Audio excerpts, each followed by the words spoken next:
Today I'm here to talk about Toy Story 2. One of the things we love about Toy Story 2 that make it a great sequel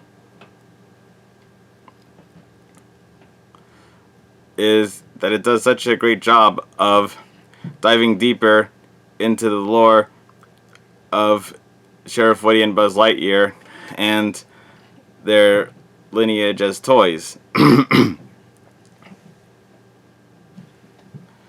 Woody finds out that he, Jesse, Bullseye, and that stinky prospector guy are all rare collectible dolls from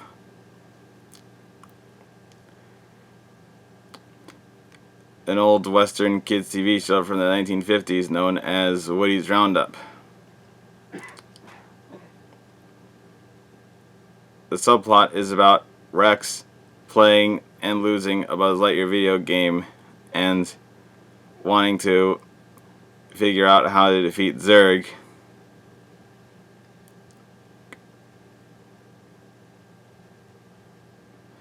But the stakes of the video game become more real as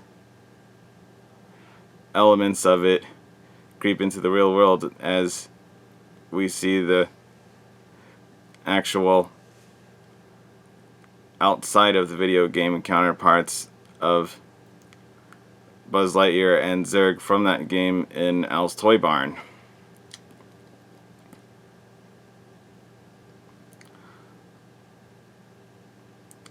In the Buzz Lightyear aisle, the original Buzz, who came to Al's Toy Barn with Slinky, Rex, Hammy, Mr. Potato Head, found another Buzz Lightyear with a new utility belt. The exact same Buzz from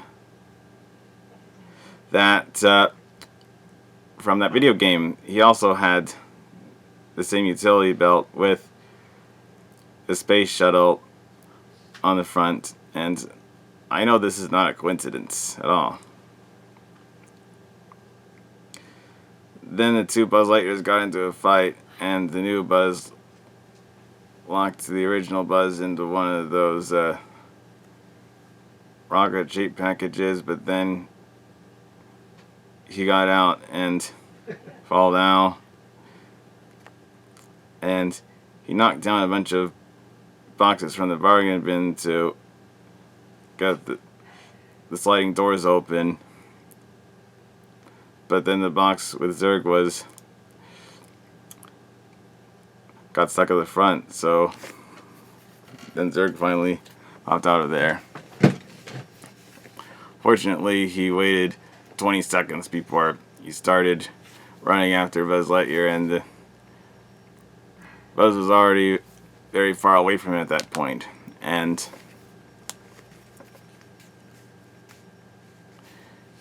he used up one of the same traffic cones from that to get across the street, so that's why he got to the elevator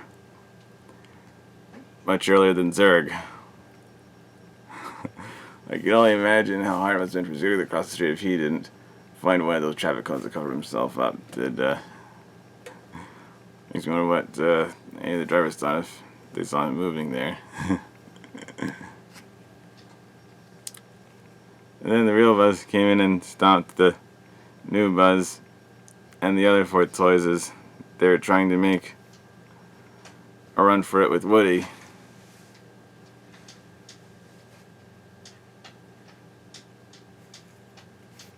Yeah, Zurg wasn't on the elevator the first time it went up, and first was hanging on to the bottom, but then he finally did make it there the second time the elevator came up, and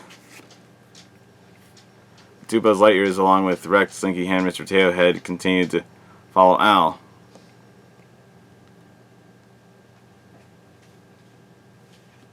Except, then Zurg came up, but only the second Buzz was battling him, while the first Buzz went to the elevator hatch with the rest of the toys, except for Rex, who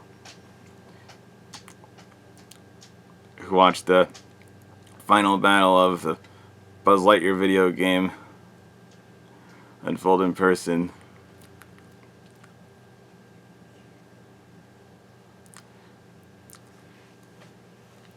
And then Rex finally defeated Zurg by accidentally knocking him down the elevator shaft with his tail when Zurg was about to destroy the new Buzz with the Ion Blaster, even though I'm sure those toy balls can't do nearly as much damage to him as they could when they actually did what you're supposed to imagine doing in the video game. And yeah, the new Buzz was also silly for thinking that his anti-gravity servos would work the way they did in the video game, and he just got lucky that the elevator happened to be rising at that moment when he let go of the magnets from his utility belt that he used to climb the wall.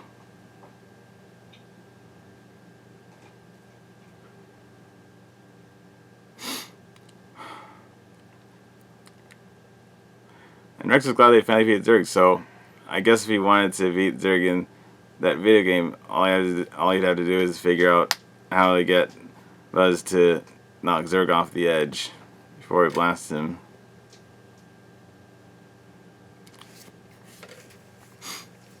Now, I thought it was really cool how Andrew Stanton, the only one of Toy Story 2 7 writers who wrote both the story and the screenplay for the movie, voiced Zurg. And Andrew Stanton, you did a really great job putting on a deep, menacing performance as Zurg. However, Wayne Knight's performance of Zurg in Buzz Lightyear Star Command sounds pretty different. Gives him kind of a new identity. Andrew Stanton's Zurg talks like this. So, we meet again, Buzz Lightyear, for the last time. But Wayne Knight's Zurg in the Buzz Lightyear Star Command series sounds like this. I shall destroy the Galactic Alliance. But first, I shall destroy you!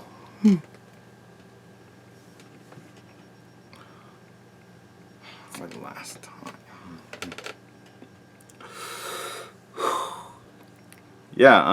So yeah, Andrew Stanton, even though, you had a small part in Toy Story 2, actually, you only voiced Zurg for 10 lines, but, you really gave it your all. You really nailed the performance of him. I mean, since, you're right at Pixar, I kind of understand why you wouldn't want to voice Zurg in a series of Buzz Lightyear Star Command, but, in the Buzz Lightyear Star Command movie, in which, Tim Allen dubbed over Patrick Warburton's performance of the first 3 episodes, and we see the toys from Toy Story and Toy Story 2 preparing to watch the videotape at the beginning. You did a really great John Ratzenberger very good impression for those 2 ham lines you voiced. You really fooled me. I wouldn't have known it was you if I didn't look at the credits.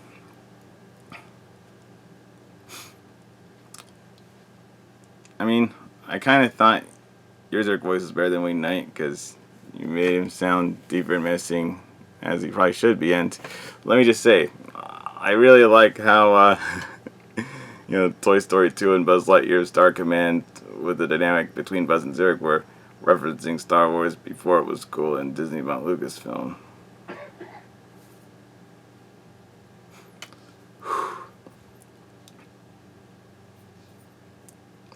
Although, now that I actually have seen a few episodes of Buzz Lightyear Star Command, I guess I can see why they decided to make Zurg sound different. I noticed that Wayne Knight's Zurg voice really gave the character a different sort of energy and emotion, much different from the deep stoic way Andrew Stanton voiced him. And, that could, having different people voicing a villain in a different way, that could make all the difference between having William Dafoe versus James Woods voicing Hades and Hercules, since the character of Hades was written around James Woods' performance of him to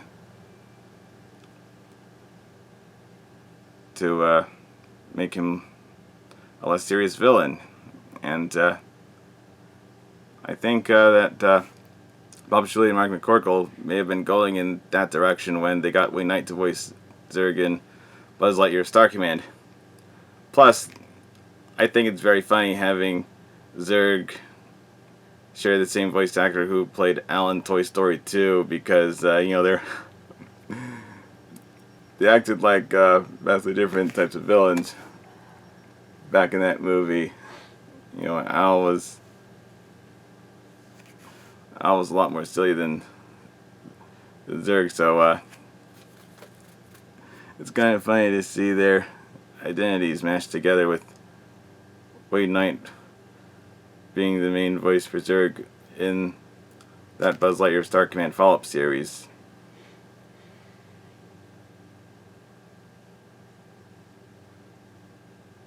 Because, if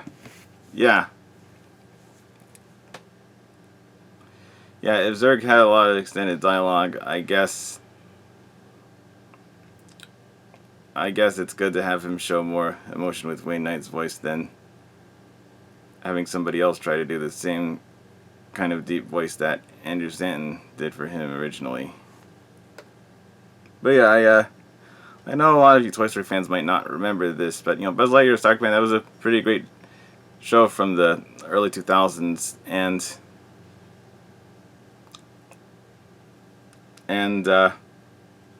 for a cartoon with cheap-looking late 1990s TV animation, I'd say it still looks pretty good. The character designs are decent, and one character of that series that really stole my heart was that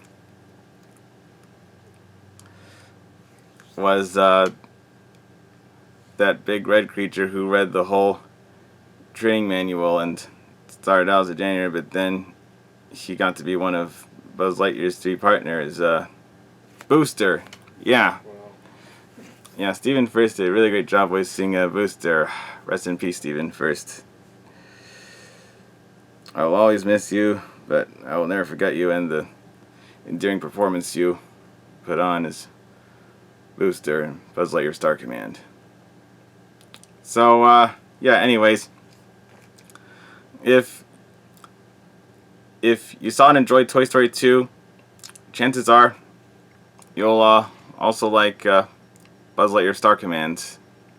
It's a cartoon they made focusing on Buzz Lightyear's whole world and galaxy, and I like Buzz Lightyear Star Command because, in addition to carrying over characters Toy Story, Buzz Lightyear, Zurg, and those little green aliens with 3 eyes and antenna, they also got a whole new host of characters that you might remember very well if you watch this show, so please check it out. Thank you very much for watching this very special video about Toy Story 2 and Buzz Lightyear Star Command. And I also thought it was kind of funny how when the new Buzz Lightyear saw Al and Slinky Dog said, "That's him, the kidnapper," the new Buzz said, "An agent of Zurg if I ever saw one," which is now hilarious in hindsight because now Al's actor is Zurg in the Buzz Lightyear Star Command follow-up series. It's pretty cool. Hearing Wayne Knight voice Zurg for a change, so Zurg gets to sound and act like Al.